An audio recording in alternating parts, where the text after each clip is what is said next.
Hello and welcome to Pandora's Box. This is Kaleah, and today the topic of our podcast is healing post-traumatic stress after narcissistic abuse. Most people I've worked with coming out of narcissistic abuse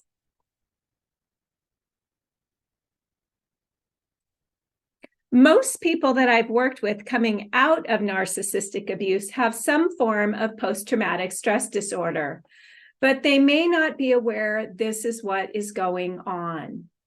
They may have a lot of the symptoms of PTSD, but not realize that they are suffering from PTSD rather than just a bad breakup. You can be on edge while in the relationship and have some trauma responses to the things happening while you're in it. But it's when the relationship ends that most people feel the onslaught of PTSD and the symptoms. And this is because PTSD is post-traumatic, which is after the trauma. During the relationship, you may be experiencing trauma, but the symptoms might be masked by denial. Denial is a refusal to accept something as true, and also a way of suppressing symptoms. While in a relationship with someone who is narcissistic, you might continue to tell yourself that person loves you and cares about you, even though their behavior is telling you otherwise. You may be telling yourself that person will change and be who you've always believed them to be. What most of us don't realize when it comes to narcissism is that the person we believed a narcissist to be never existed. We were fooled from the beginning, and we continue to be fooled.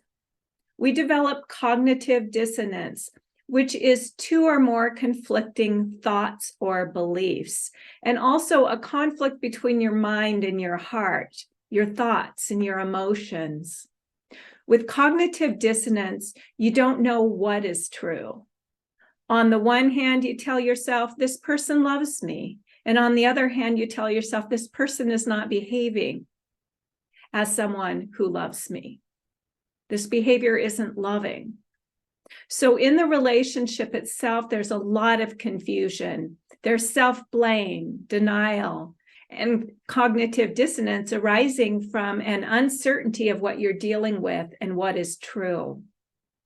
Often after you are devalued and discarded by a narcissist, the lid is blown off the illusion that you've been living under. You can't put things back where they once were. The truth is coming out in a way that you can't deny it anymore. There's such a shattering to your reality that causes this intense trauma. Some people may feel relief at first when the narcissist leaves their life because they don't have to deal with that day-to-day chaos and insanity.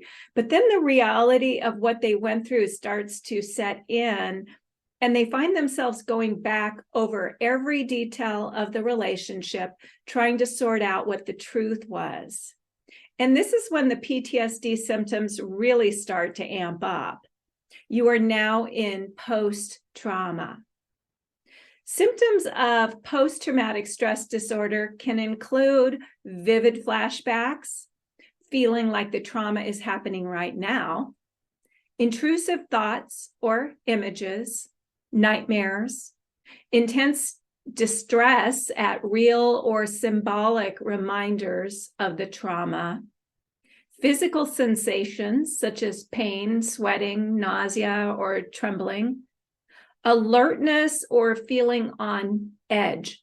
And this can include panicking when reminded of the trauma, being easily upset or angry, extreme alertness, also sometimes called hypervigilance, disturbed sleep or lack of sleep, irritability or aggressive behavior, finding it hard to concentrate, including on simple or everyday tasks, being jumpy or easily startled, and symptoms of intense anxiety. Also, there is the avoidance of feelings or memories.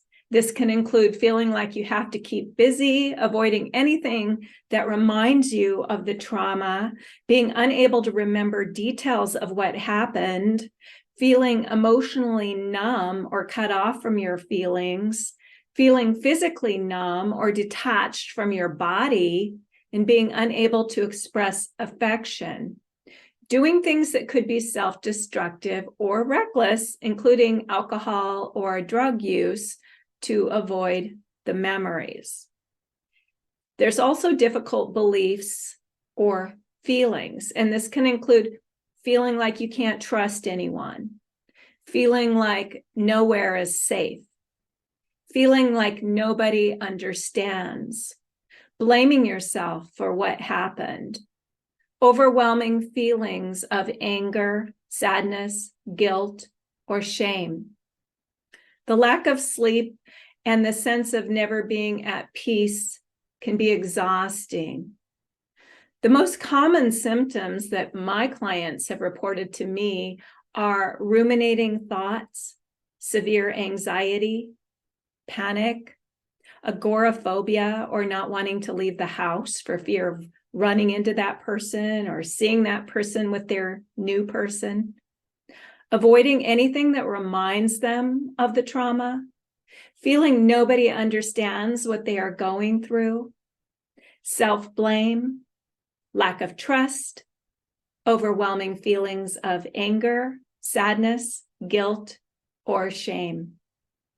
There's also a need to talk about one's experience to gain validation, because they have been invalidated for so long. The shame of believing one was devalued and discarded because they were a horrible person is huge. Since the narcissist projects his own or her own deeply buried shame and blames you for how he or she is feeling or what he or she is doing, one is left feeling intense shame. Getting validation from someone who truly understands the insanity of narcissistic abuse can help one process through the shame and start to come to terms with the abuse. PTSD can be very intense and overwhelming, and it can be very difficult to find relief. Many people go running to their doctor for antidepressants and anti-anxiety medication, but don't find a lot of relief there. Many will use drugs or alcohol to try to medicate the intense feelings of anxiety. Many will overeat or medicate with food. Traditional therapy doesn't typically work because, in my experience, most people report their therapist didn't understand them and what they were going through and unable to offer appropriate validation. They were either prescribed medication or the therapist focused on building their self-worth and confidence. Some have found relief with EMDR, which is eye movement desensitization and reprocessing, but others tell me it made things worse.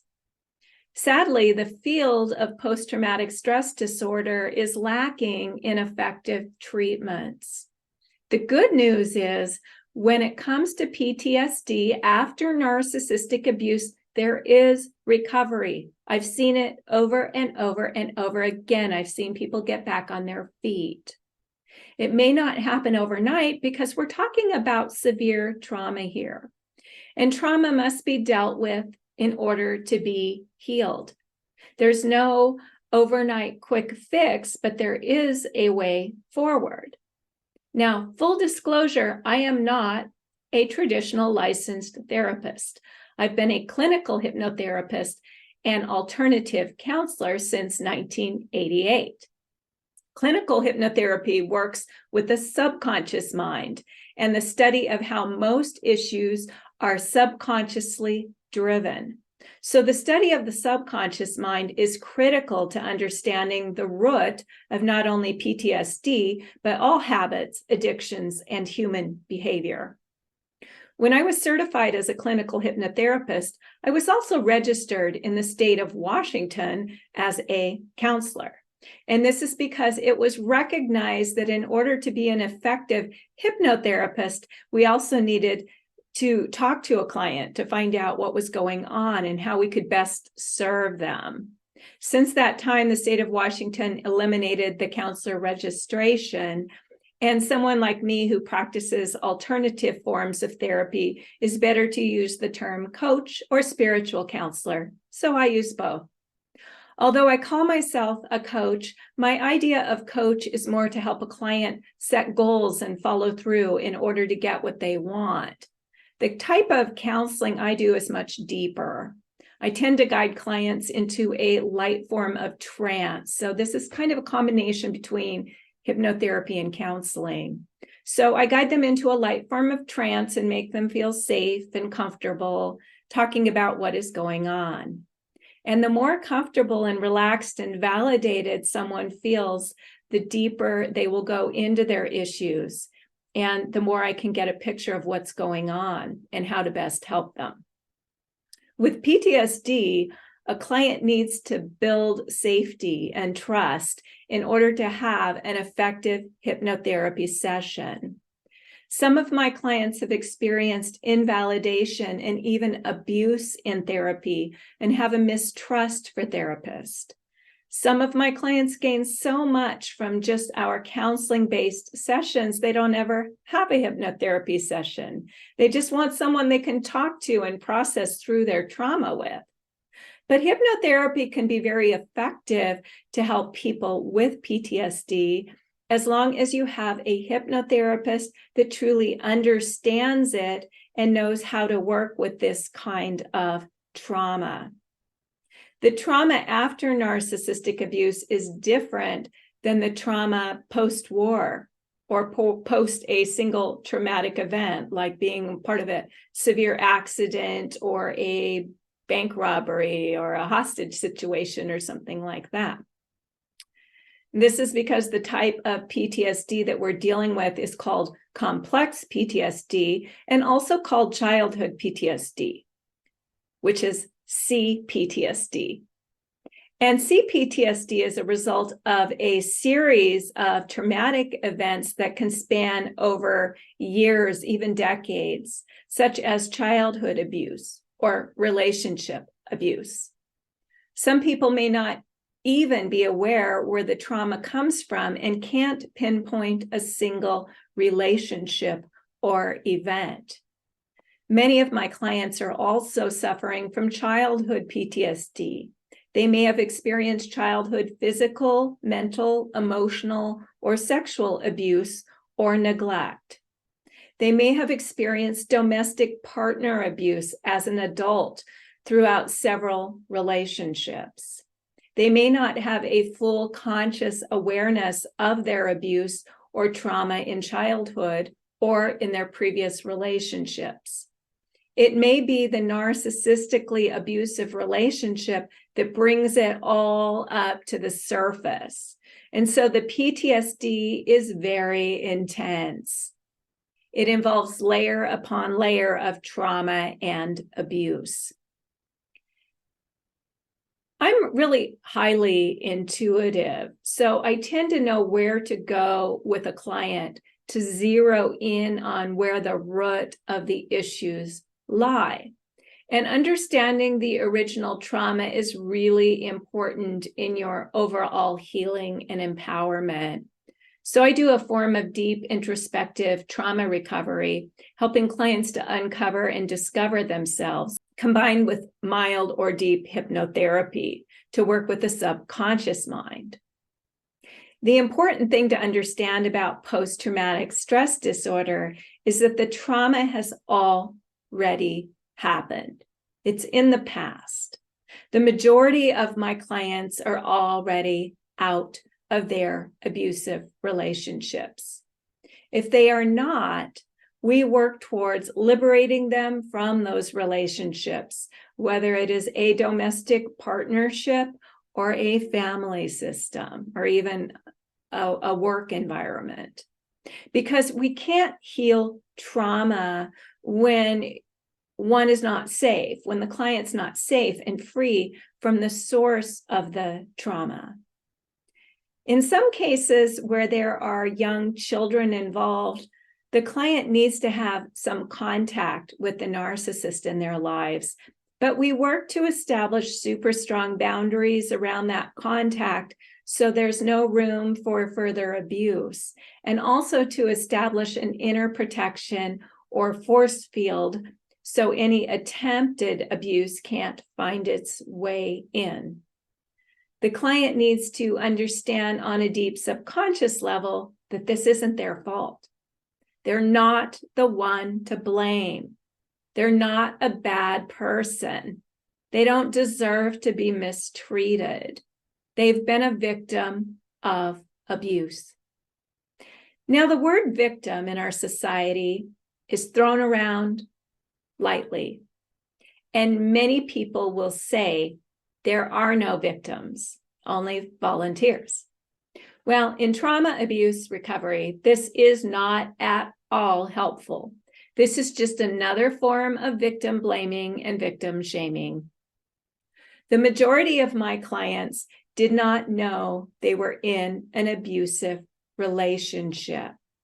They were convinced through psychological manipulation that they were the one to blame for all the crazy-making behavior. So even the slightest suggestion that they are responsible for the abuse is severely undermining and further traumatizing. Now, ultimately, as adults, we're all responsible for ourselves. If we recognize that we're in an abusive relationship, it's our responsibility to get out. If we're suffering from PTSD, it's our responsibility to seek healing. Otherwise, we'll just remain stuck. And it's nobody's fault but our own, because we don't take the steps to get out. I have clients who come to me that are still in a relationship with a narcissist and trying to kind of sort things out and come to terms with what's really happening.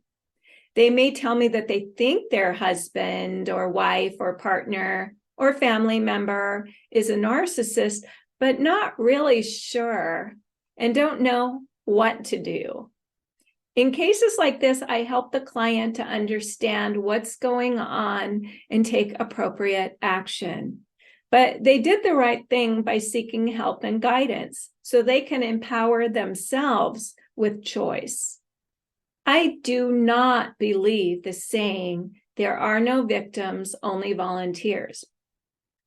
This is New Age BS. We live in a 3D reality where there's a lot of abuse, violence, and trauma, and nobody volunteers to be abused, children especially. Yes, many people remain in abusive relationships long after they realize that they're being abused, and this is because they don't believe that they can change their circumstances. They might feel so beaten down, they just don't have the energy to do anything differently. They may have young children at home and no way of supporting them, or they may not believe they can survive outside of that relationship, or they may be afraid of what their partner would do to them if they left. Did you know that the majority of domestic partner murder happens the first year after the victim leaves? So this fear is very real. In processing through the trauma, it's important for the one who was abused to understand they didn't cause the abuse. It wasn't their fault. If they've developed a belief that the narcissist is going to try to annihilate them, they may be fearful to go out of their house or try to rebuild their life, because the narcissist is just going to destroy it. That's the feeling they have. The issue is narcissists are destroyers. At least the malignant variety are. They're so vindictive and jealous that they focus their energy and attention on hurting and destroying their target. They will do this through many different means, but the important thing here is that the concern of the client is valid. They don't have any control over what the narcissist does. He or she may go over and beyond to destroy your reputation, paint you in a very bad light in your community, and cause extreme psychological abuse by entering your home, moving things around, taking things, driving by your house, slashing your tires, entering your workplace, sending you threatening messages, parading a new partner in front of you, and the list goes on. So sometimes the post-traumatic abuse is not only post, but current trauma. And we have to find ways to get your power back. This is such an intense topic, and I could go on and on, but I want to talk to you a little bit about how I use hypnotherapy for post-traumatic stress disorder. I may do an entire episode on this, but here are some of the processes that I use. I use deep relaxation therapy to calm the nervous system and relieve anxiety. I use psychic or energy cord cutting to help detach energetically from the narcissist. I use soul retrieval to take back the parts of yourself the narcissist has taken from you, and this is an energetic process. I use exposure therapy to enable you to get outside your home, to drive to the grocery store or anywhere else that you might be afraid to go. I use inner child healing to work with childhood abuse and trauma and rescue that inner child from the dungeon it's been living in. I help you to inflate yourself because you've been very deflated. So I help you to inflate yourself to a much larger, more confident, empowered version of yourself, having you face the dragon in hypnosis and take your power back from it. I use a technique I call quantum jumping to take you to a future version of yourself where you are whole, healed, and thriving, and allow that version of yourself to tell you how they got there. So you get a roadmap to your healing. You're receiving guidance from another version of yourself. There is more. And as I said, I will do another podcast where I dive deeper into the therapy itself. But these methods have proven very helpful and effective in healing PTSD and rebuilding one's life. The anxiety from PTSD can be worse in the morning upon awakening. And this happens for several reasons. One is that all that stuff in your subconscious has come up during the sleep state. You may have dreams or intense nightmares that you remember or don't remember that bring the trauma to the surface. During sleep, you may have found a certain relief, and then you wake up to the traumatic reality of what has taken place. Another reason anxiety is worse in the morning is you could have low blood sugar. Having a little something to increase your blood sugar, like a little juice in the morning, might be helpful. You have to kind of test yourself on that one. Also, going for a brisk walk, a run, doing jumping jacks, or jumping on a trampoline or rebounder could be helpful in discharging the excess adrenaline. Writing in a journal is also a helpful way to get everything churning within you out. Write down your dreams, how you're feeling, what you're thinking, and just let it all out on paper. It doesn't have to make sense or be legible. Just get it out. Doing some form of art or music can also be helpful to get what's going on inside out. I also have a series of audio hypnosis downloads that I created for the purpose of healing from PTSD. 911 Emergence is one particular audio hypnosis download that focuses on breathing and relaxing the body and creating a sense or feeling of safety within yourself. Getting into a habit of working with a hypnosis download can be very helpful over a period of time to inform your subconscious mind that you are safe and creating a new reality. Since PTSD is due to programs in the subconscious mind, the very best way to heal is by influencing the subconscious mind and installing new programs. Where the current subconscious programs might be reinforcing the reality that you are not safe, you are not empowered, you don't matter, and you are unlovable and shameful, the new programs inform the subconscious mind that you are safe, you are empowered, you are worthy, and you are lovable. The new program tells your subconscious mind there's no immediate danger. All is well. You are building a new, amazing life and getting what you really want, need, and desire in your life. I remind you that PTSD can be healed and you can rebuild your life in a way that is even better than it used to be prior to the narcissist. If the narcissist is a family member and you grew up with this, then you can create a new life beyond the insanity of your childhood. There is hope. There is healing. And I hope that this has been helpful for you.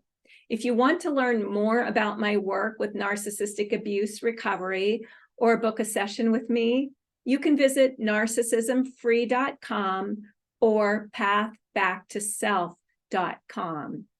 I'm also offering a 6-week course to help you heal, recover, and create the life you love.